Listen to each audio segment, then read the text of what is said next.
اعوذ باللہ من الشیطان الرجیم، بسم اللہ الرحمن الرحیم۔ ڈیئر ویورز اینڈ لسنرز، آپ کی خدمت میں سید شہریار داؤد کی جانب سے السلام علیکم ورحمۃ اللہ وبرکاتہ۔ آپ دیکھ رہے ہیں اپنا پسندیدہ پروگرام روحانی مسائل کا حل سید شہریار داؤد کے ساتھ۔ گزشتہ پروگرام میں جیسے کہ میں نے عرض کیا تھا کہ ہمارے پروگرام کا فیض ٹی وی نیٹ ورک کا مقصد یہ ہے کہ ہم زیادہ سے زیادہ اپنے پاکستانی اور پاکستان سے باہر دیگر ممالک میں رہنے والے انسانوں کی کوئی ایسی خدمت کریں کہ جس سے ہمارے دین میں، ہمارے ایمان میں، ہمارے کردار میں اور ہمارے اعمال و افعال میں بہتری پیدا ہو۔ عام طور پر مجھے پوری دنیا سے جب کالز آتی ہیں تو اکثر لوگ مختلف قسم کے بیماریوں کا، بندشوں کا، رکاوٹوں کا، یہاں تک کہ جنات تک کے اپنے اوپر اثرات کا اظہار کرتے ہیں کہ جی ہم پر جن ہے، جی ہم پر کسی بزرگ کی حاضری ہوتی ہے، جی ہم پر یہ ہوتا ہے، جی ہم پر وہ ہوتا ہے۔ کئی خواتین فون کر کے یا میسیجز پہ واٹس ایپ پہ اپنے بتاتی ہیں کہ جی ہمیں یوں محسوس ہوتا ہے جیسے ہم بستر پہ لیٹیں تو کوئی ہمارے ساتھ لیٹا ہوا ہے، کبھی ہمیں فیل ہوتا ہے کہ کوئی ہمارے پیچھے چل رہا ہے اور ہمیں جو ہے نا خوف زدہ کر رہا ہے۔ الغرض اس قسم کی بے شمار باتیں ہیں۔ یہ کیوں ہوتا ہے؟ کبھی ہم نے غور کیا؟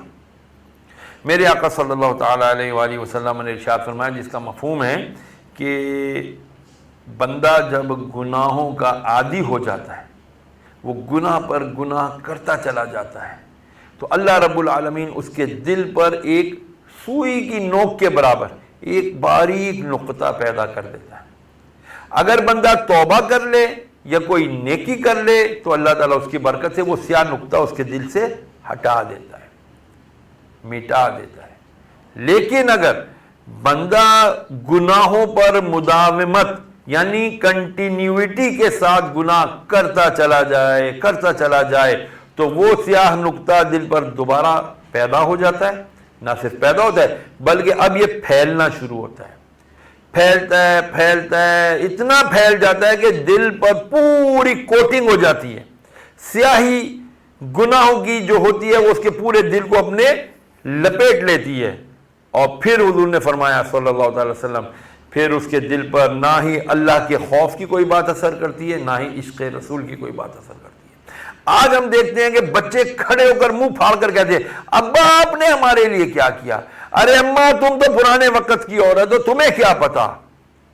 جبکہ کچھ عرصہ بیشتر آپ چلے جائیں جب یہ میڈیا اتنا عام نہ تھا، آپ 70s میں چلے جائیں، 80s میں چلے جائیں، ایون کہ 90s کے اندر، 90 کی دہائی کے اندر بھی ہم نے دیکھا ہے کہ والد اگر آ جاتے تھے تو بچے جو نا کانپا کرتے تھے، کھڑے ہو جاتے تھے، ادب اور احترام کرتے تھے، والدہ کے سامنے آواز نہیں نکلتی تھی۔ آج ایسا نہیں ہے۔ آزادی اظہار رائے کے نام پر بچے والدین کے سامنے بدتمیزیاں کرتے ہیں اور کہتے ہیں یہ تو ہمارا حق ہے، آزادی اظہار رائے ہے۔ دین اسلام اس چیز کی کبھی بھی انکریجمنٹ نہیں کرتا۔ دین اسلام ہمیشہ ان باتوں کو انکریج کرے گا جو آپ ادب، احترام، عقیدت اور محبت کے دائرے میں رہ کر کرو گے۔ اگر آپ اس سے باہر جائیں گے پھر اسلام آپ کو انکریج نہیں کرے گا۔ میں نے گزشتہ دنوں غیبت کے اوپر کچھ باتیں عرض کی تھیں۔ آج میں بات کروں گا کچھ چغل خوری کے بارے میں۔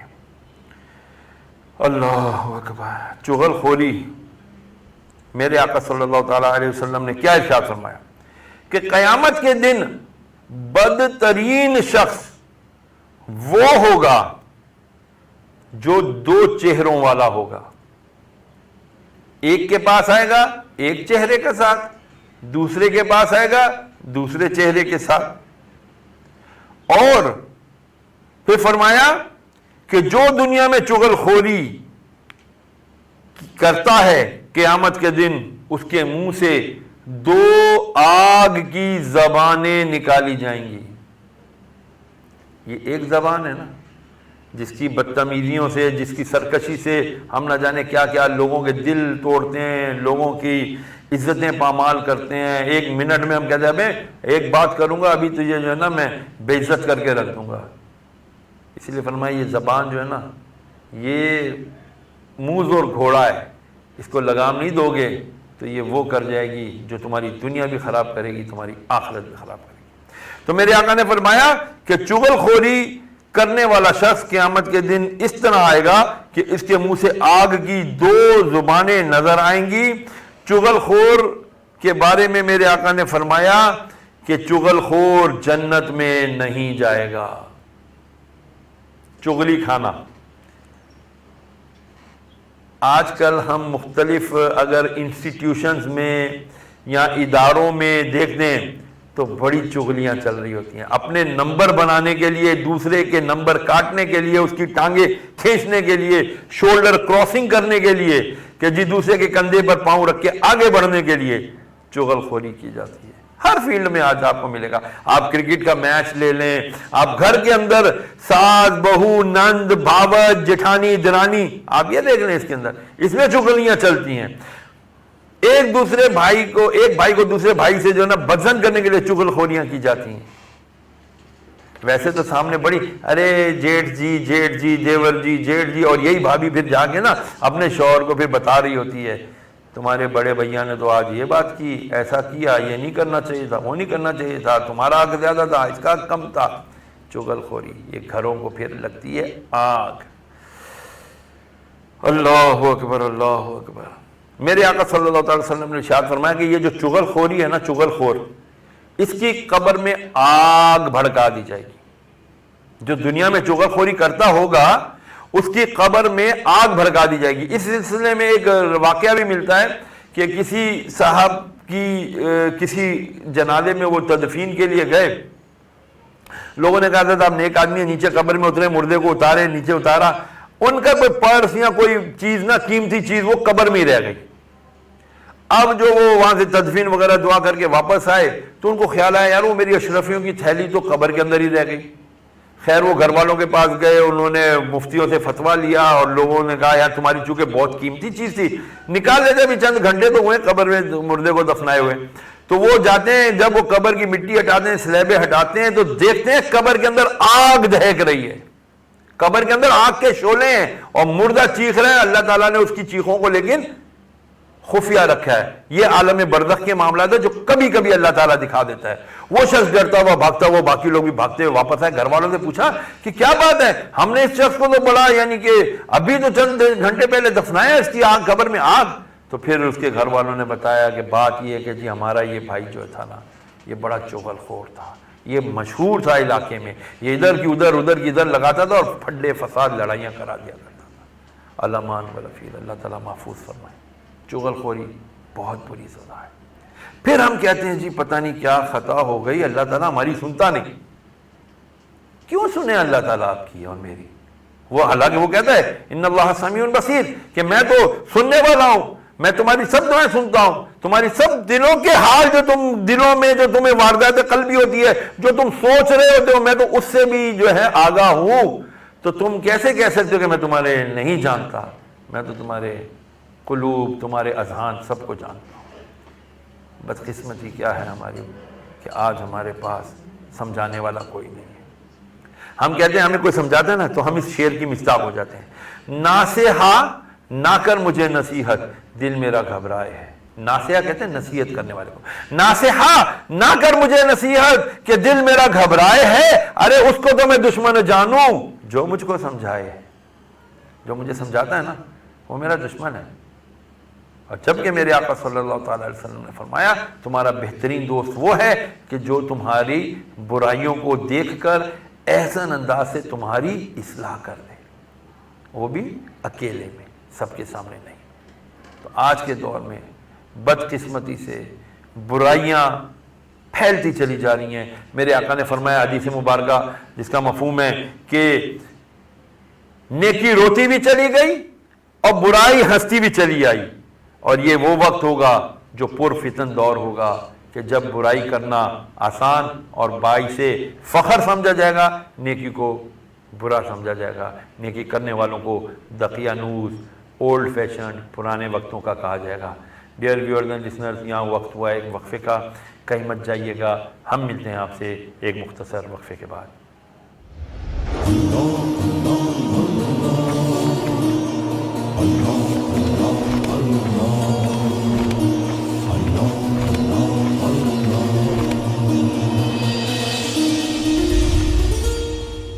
بسم اللہ الرحمن الرحیم، welcome back dear viewers and listeners, اپنے پسندیدہ پروگرام روحانی مسائل کا حل سید شہریار داؤد کے ساتھ میں آپ کو ہم ایک دفعہ پھر خوش آمدید کہتے ہیں۔ میں آپ کو ایک چھوٹی سی حکمت پہلے بیان کر دوں کہ اللہ تعالیٰ نے تمام جانوروں کے منہ میں زبان پیدا کی، مگر مچھلی کو زبان نہیں دی گئی۔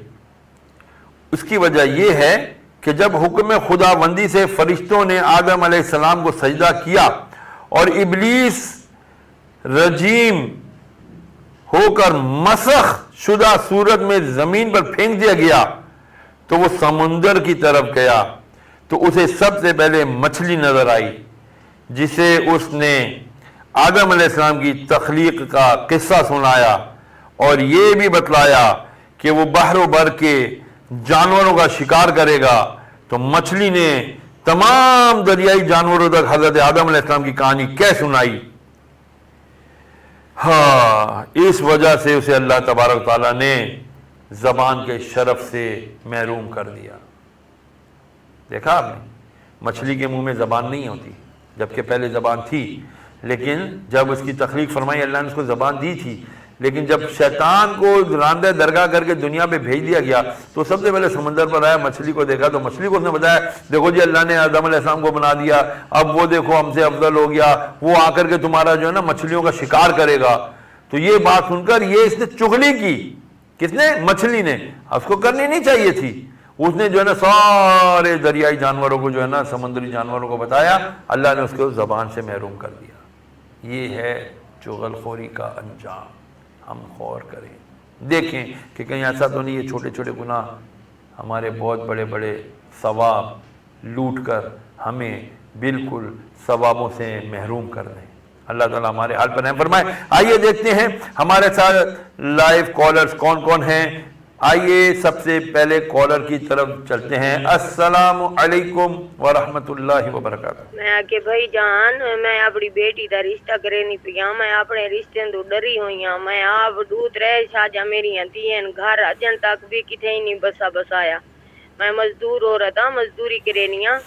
میں نا بیٹی دا رشتہ کیتے می او ہن بندے اہل 30 سالے، انہیں دے چور دے نام دا پتہ ہے تے ان دی عمر تے ان دی امی دے نام دا پورا پتہ کیا نہیں ہے جن ساکو۔ میری بیٹی دا نام رمشا ہے، میرا نام آمنہ ہے، میری بیٹی دی عمر 16 سال ہے۔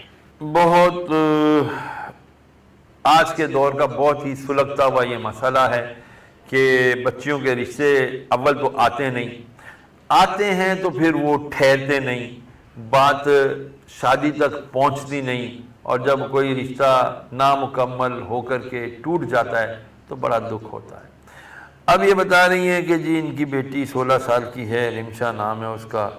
میں آپ کو یہی مشورہ دوں گا بی بی کہ آپ جو ہے استغفر اللہ کی کثرت کریں۔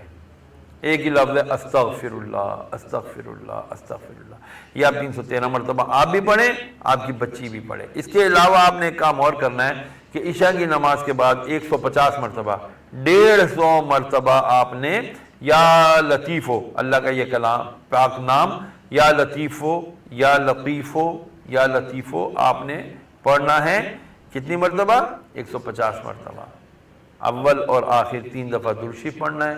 انشاءاللہ اس کے بعد جب آپ وظیفہ پڑھ چکے ہیں، آپ نے ہاتھ اٹھا کر دعا مانگنی ہے کہ یا اللہ جو میرے بیٹی کے نصیب میں تو نے اس کا شریک زندگی یا شریک سفر مقدر کیا ہے، اے اللہ اس کا رشتہ آسانی کے ساتھ ہمیں عطا فرما اور ہماری بیٹی کو خوش اسلوبی کے ساتھ اپنے گھر کا کر دے اور اسے اپنے گھر کی خوشیاں عطا فرما۔ یاد رکھیے گا دعا مانگنا یہ بہت ضروری ہے۔ ہمارے یہاں ہوتا یہ کہ ہم اکثر وظائف تو پڑھ لیتے ہیں لیکن اس کے بعد دعا نہیں مانگتے، نتیجہ یہ ہوتا ہے کہ ہمارے کام ادھورے رہ جاتے ہیں۔ اسی وجہ سے کہا گیا الدعاء مخ العبادہ، دعا عبادت کا مغز ہے۔ جب ہڈی میں گودا نہیں ہوتا نا، بون میرو جس کو ہم کہتے ہیں، جب وہ نہیں ہوتا بون میرو تو پھر وہ آدمی کھڑا نہیں رہ سکتا، وہ اسٹینڈ نہیں لے سکتا۔ تو اسی لیے دعا کے بغیر عبادت بالکل بے معنی ہو جاتی ہے۔ حضور نے فرمایا دعا صلاحی، دعا میرا اسلحہ ہے، اور یہ بھی فرمایا ہے حدیث میں کہ دعا مومن کا اسلحہ ہے۔ تو ہمیں دعا مانگنی چاہیے یقین کے ساتھ اور پورے وثوق کے ساتھ کہ ہاں ہمارا رب سن رہا ہے اور ہماری دعائیں قبول فرما رہا ہے۔ آئیے ہم نیکسٹ کالر کی طرف چلتے ہیں۔ آپ کون ہیں جی؟ السلام علیکم ورحمۃ اللہ وبرکاتہ۔ السلام علیکم مفتی صاحب، کیسے ہیں؟ کیا حال چال ہے؟ صحت طبیعت کیسی ہے؟ بہت عرصہ ہوا ہے، آپ نے بلا ہی دیا۔ خیر آپ کے پاس تو ٹائم ہی نہیں ہوتا۔ صحت طبیعت کیسی ہے؟ بھابھی بچے کیسے ہیں؟ میں خود اتنے عرصے سے بیمار ہوں، کوئی آپ کی بھانجی سب ہے وہ بیمار ہے۔ اور مفتی صاحب مجھے نا آپ کے منحال کے لیے نا استخارہ کروانا ہے۔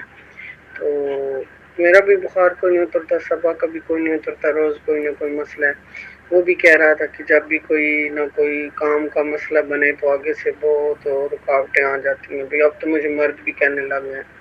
تو منحال عمر، اور میرا نام تو پتہ ہی ہے زارا۔ انشاءاللہ بہت شکریہ، بہت شکریہ آپ نے ہمیں ہمارے پروگرام میں کال کیا، جزاک اللہ خیر۔ پورا میرے گھر والوں کا حال احوال پوچھنے کا بہت شکریہ زارا صاحبہ۔ اللہ تعالیٰ آپ کے تمام مسائل حل فرمائے۔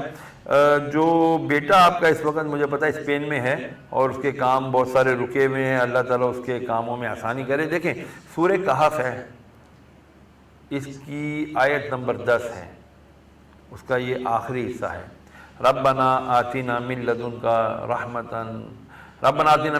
رحمتا وہیئ لنا من امرنا رشدا، یہ 133 مرتبہ 133 ٹائمز آپ نے پڑھنا ہے، اور پڑھ کے دعا مانگنی ہے کہ یا اللہ یہ میرے بیٹے کا جو نیک جائز مقصد ہے جاب حاصل کرنے کا، یا اللہ اس کو پورا فرما۔ تو انشاءاللہ العزیز جب آپ یہ پڑھیں گے تو آپ کے بیٹے کی جاب کا معاملہ انشاءاللہ ضرور حل ہوگا۔ رہی بات آپ کی بیٹی صبا کی، تو انشاءاللہ العزیز اس کے رشتے کے لیے جیسے میں نے پہلے عرض کیا تھا، رشتے سے زیادہ میں چاہتا ہوں کہ آپ اسے تھوڑا ایکٹیو کریں۔ مجھے اندازہ ہے کہ اس کا کچھ وزن زیادہ ہے، فربہی کی طرف، موٹاپے کی طرف جا رہی ہے بچی آپ کی، عمر زیادہ نہیں ہے۔ اس کو کوشش کریں، اس کو کہ ایکسرسائز کیا کریں، نمازیں بھی پابندی سے ادا کرتی ہیں ماشاءاللہ، اور استغفر اللہ کی کثرت کر کے انہیں کہیں کہ وہ بھی رات کو عشاء کی نماز کے بعد 150 مرتبہ یا لطیف پڑھیں۔ انشاءاللہ اس کی برکت سے ان کا رشتہ بھی ہوگا، شادی بھی ہوگی، آپ ان کی خوشیاں بھی دیکھیں گی۔ آپ کی طبیعت خراب رہتی ہے زارا صاحبہ تو آپ بھی استغفر اللہ کی کثرت کریں اور یہ آیت کریمہ پڑھا کریں، وَنُنَزِّلُ مِنَ الْقُرْآنِ ما ہوا شفاء و رحمت للمؤمنین۔ اسے آپ 11 بار پڑھ کے پانی پہ دم کر کے پانی پیا کریں، انشاءاللہ العزیز آپ کی طبیعت صحیح ہو جائے گی، آپ کو میڈیسن اثر کرے گی اور آپ کو انشاءاللہ دنیا میں بھی خیر اور آخرت میں بھی بھلائیاں نصیب ہوں گی۔ ڈیئر ویورز اینڈ لسنرز، ہمارے آج کے پروگرام کا وقت یہاں ہوتا ہے ختم۔ ہم آپ سے دوبارہ ملاقات کریں گے اگلے پروگرام میں چند اگلی اچھی باتوں کے ساتھ، اور کوشش کریں گے کہ جو ہمارے نفس کے چور اور جو ہمارے کردار کے اندر برائیاں ہیں ہم اس کو کھرچ کے کریت کے اپنے کردار سے نکالیں اور اپنے آپ کو ایک سچا پکا مومن مسلمان، اللہ سے ڈرنے والا، نبی کی محبت میں سرشار مسلمان بنائیں۔ آمین۔ اجازت دیجئے اس امید اور اس یقین کے ساتھ کہ آپ اپنا بہت زیادہ خیال رکھیں گے اور ہمیں اپنی دعاؤں میں یاد رکھیں گے۔ والسلام مع الاکرام، السلام علیکم ورحمۃ اللہ وبرکاتہ۔